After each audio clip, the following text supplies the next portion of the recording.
Now it's time to put everything together and look at equilibrium.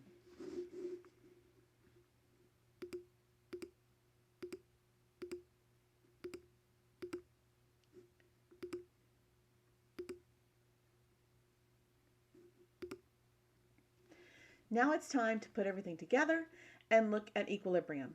So here you see we have our table, and just as before, we've got quantity demanded and quantity supplied, only now we're looking at it in terms of real output or real GDP demanded and real GDP supplied. And now instead of price, we have a price level, which you'll notice is identified by a price index.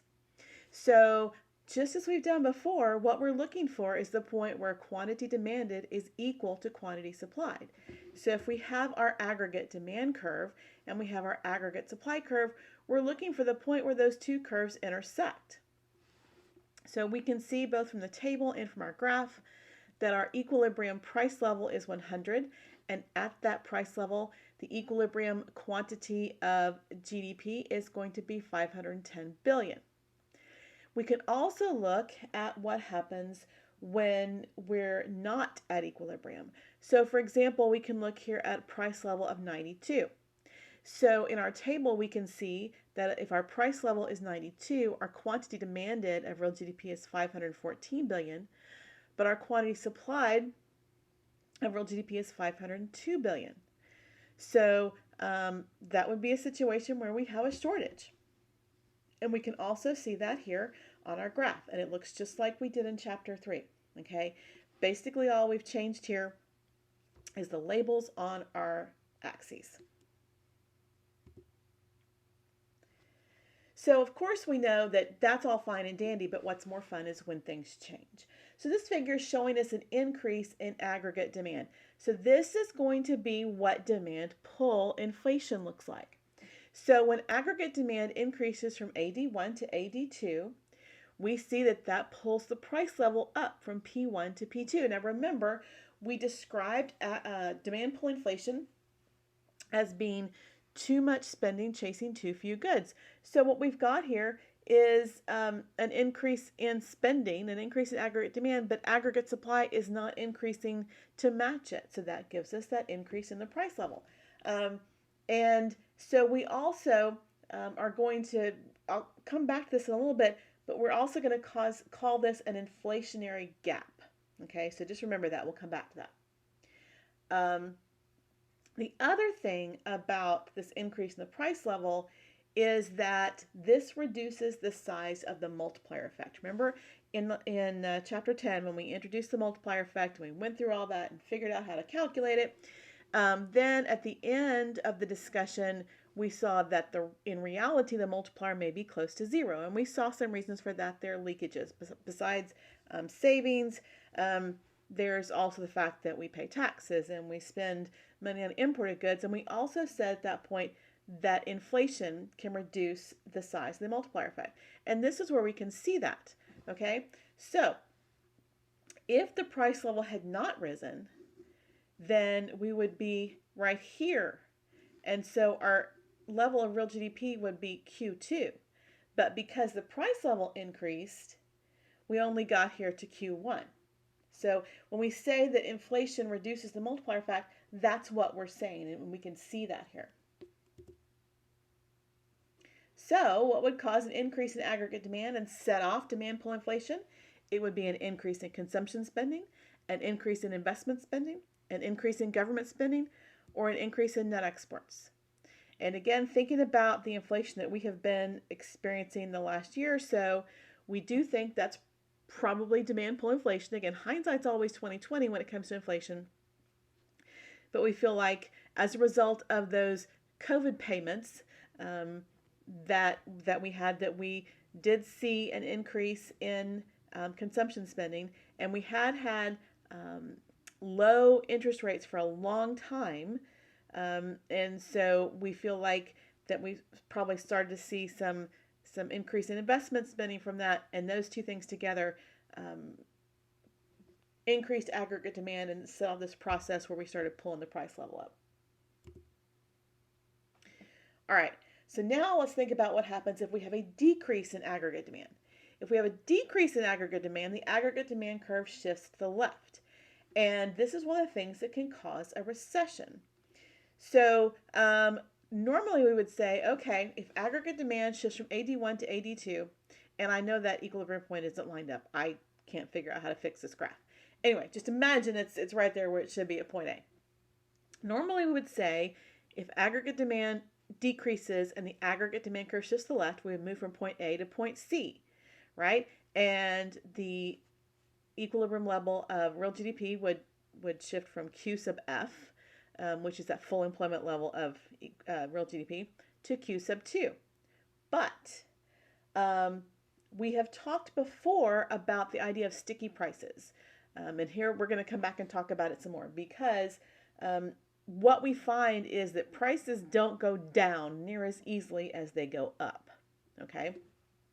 So if the price level tends to be inflexible in the downward direction, so in other words, the price really isn't going to fall to P2, then what we find is that this leftward shift of the aggregate demand curve will actually move us out here to a point like point B, right? So instead of reducing real GDP from Q sub F to Q sub 2, we lose even more and we end up closer to Q sub 1. So we've got idle production capacity, we've got stuff sitting around being unused, we've got cyclical unemployment, and this is what we would call a recessionary gap, okay? So if the price level were flexible, we wouldn't be as bad off, but the reality is prices do tend to be rather inflexible in the downward direction. So let's talk a little bit more about that. Again, we recognize this, but we want to talk a little bit more about what's behind this. First of all, the fear of price wars can keep prices from being reduced. Businesses will be really cautious because they may worry that if they decrease their price, then their competitors are going to decrease their price even more, which would result in a price war. And then if everybody's continually cutting prices to try and beat out their competition, they can compete themselves into bankruptcy, right? So particularly in the types of industries where, say, like, gas station prices, where prices are very visible and consumers, it's very easy for them to see price differences. Businesses will be very hesitant to do this. We also have what we call menu costs, and menu costs are the cost of changing prices. And the name comes from the idea of, say, a restaurant menu, right? If a restaurant has just printed out a new menu and they've incurred expenses in printing these menus, and then the price level falls, well, they might recognize that they could lower their prices, but then they'd have to reprint all their menus, and that would come at a pretty significant cost, right? So when we're talking about menu costs, we're talking about the costs from printing new price lists or catalogs, repricing inventory, communicating new prices to customers. So because those costs can sometimes be pretty significant, firms may wait and see if the decline in aggregate demand is permanent, if that lower price level is going to stick around, or if it's just a temporary little blip, right? Now, I will say that menu costs have become much less important in the internet age than they used to be. But they do still contribute to that, the idea of sticky prices. Then we have the idea of wage contracts. We don't have as strong a union situation in this part of the country as in other parts of the country, but there's other parts of the country where large parts of the workforce are parts of unions, and so they're under wage contracts. And those wage contracts are not flexible.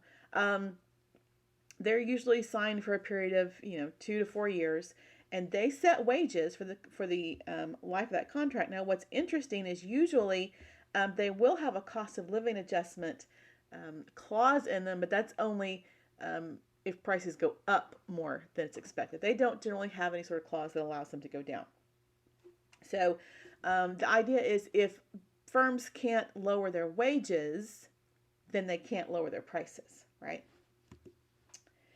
And there's also the idea of an efficiency wage. Even if you're not covered by a wage contract, there's this idea that there's a certain level of wage that if you go below it, it's going to impact employee morale, effort, productivity. Um, so, employers are going to want to try and find that level of wage that maximizes work effort and productivity but minimizes cost. So, wherever that is, they're not likely to go below it because they're probably going to lose more in terms of productivity than they would gain in terms of cost savings. And then finally, we have the minimum wage law. Um, it's a legal minimum wage, right, for lower skilled labor. So, if firms are paying minimum wage and then the price level falls, well, they can't drop their wages, right? It has the same effect as a wage contract. So, hopefully, what you're seeing is that a lot of the sticky prices, a lot of these things are driven by wages, right? Wages tend to be one of the largest, if not the largest, component of costs for producers. So, the wage level in general can have a huge impact on production costs and therefore aggregate supply.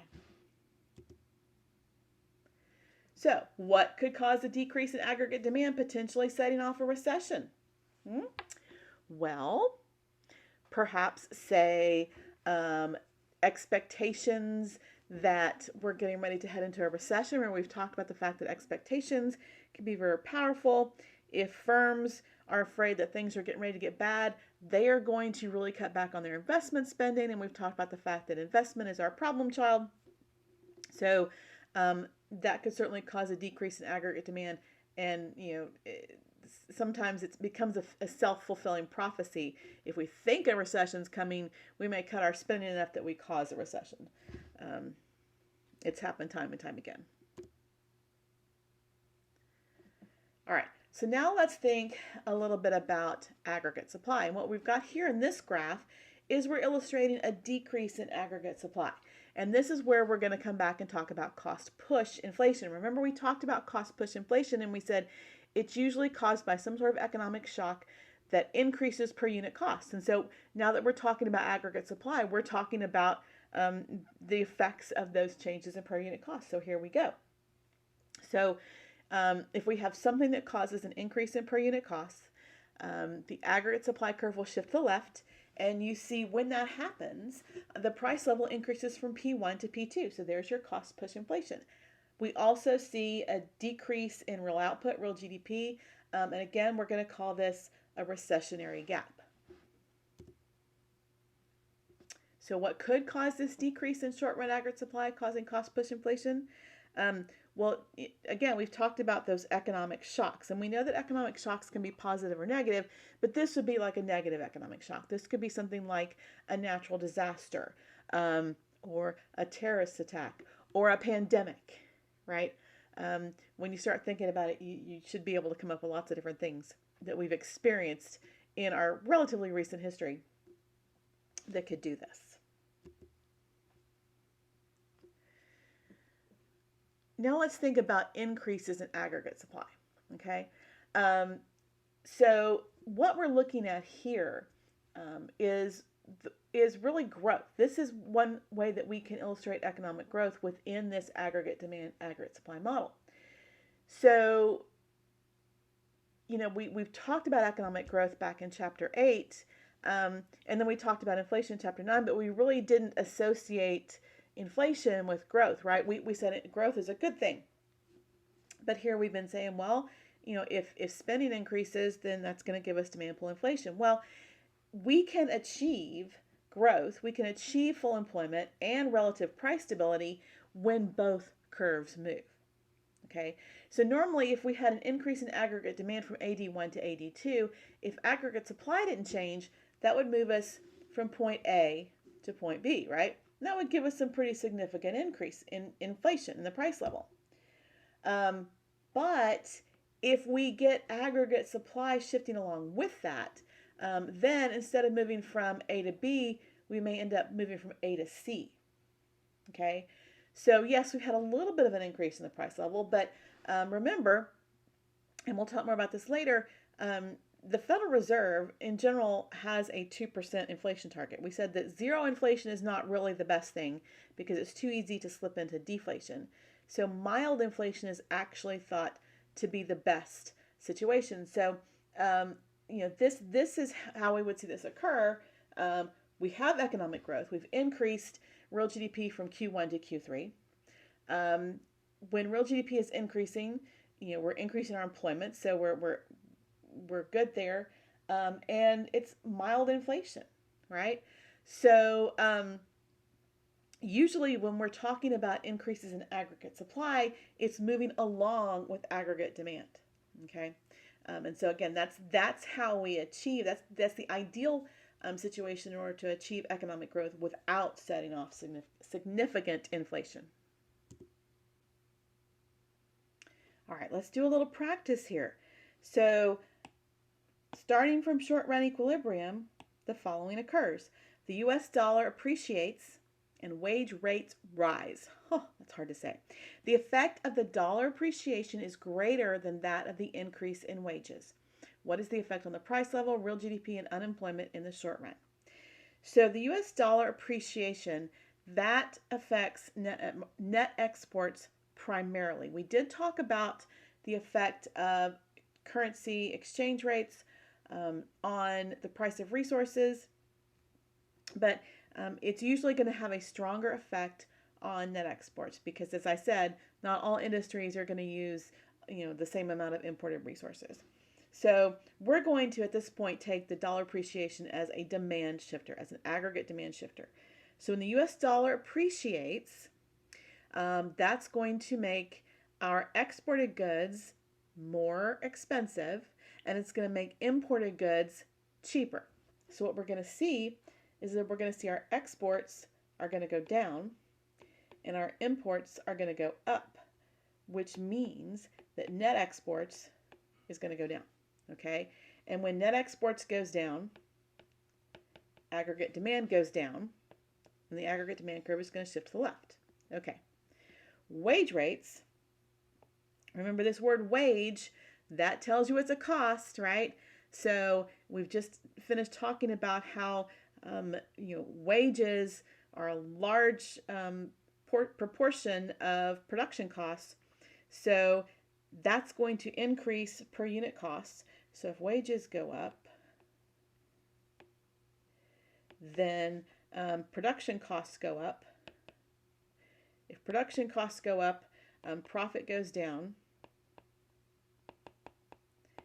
and then aggregate supply will go down. Okay, so we know aggregate demand is going down and aggregate supply is going down. Now, the next part is important. It tells you that the effect of the dollar appreciation is greater than that of the increase in wages. So it tells you now we know something about the magnitude of the shift. It tells us that aggregate demand is going to shift by more. So let's draw our graph down here. Okay, again, I'm going to always encourage you to get comfortable drawing these graphs. So here's our P1, that's a price level now, and Q1, that's real GDP. So they're both decreasing. They're both going to shift to the left, but the aggregate demand curve is going to shift by more. So what I'm going to do is I'm going to exaggerate these shifts. So I'm going to make the shift in aggregate supply a tiny little shift, and I'm going to make a very large shift in aggregate demand. Okay, so here was our original equilibrium point, and here is our new equilibrium point. Okay, so initially we might think, okay, this is easy. We can see that the equilibrium price falls and the equilibrium quantity falls. But remember, we've talked about sticky prices. So in reality, what's going to happen is that we're probably going to end up somewhere out here. So in reality, we're going to have sticky prices. So the price level is not really going to fall. Real GDP is going to fall even more. So in terms of the effect on the price level, sticky prices, not going to fall much. Real GDP is going to fall. And unemployment will increase. Because remember, there's always a connection. There's always a relationship between how much we're producing and how many people we need to produce it. So if we're producing less, we need fewer people. This is when people are going to start get laid off. This is when we're going to experience cyclical unemployment. So if GDP goes down, unemployment is going to go up.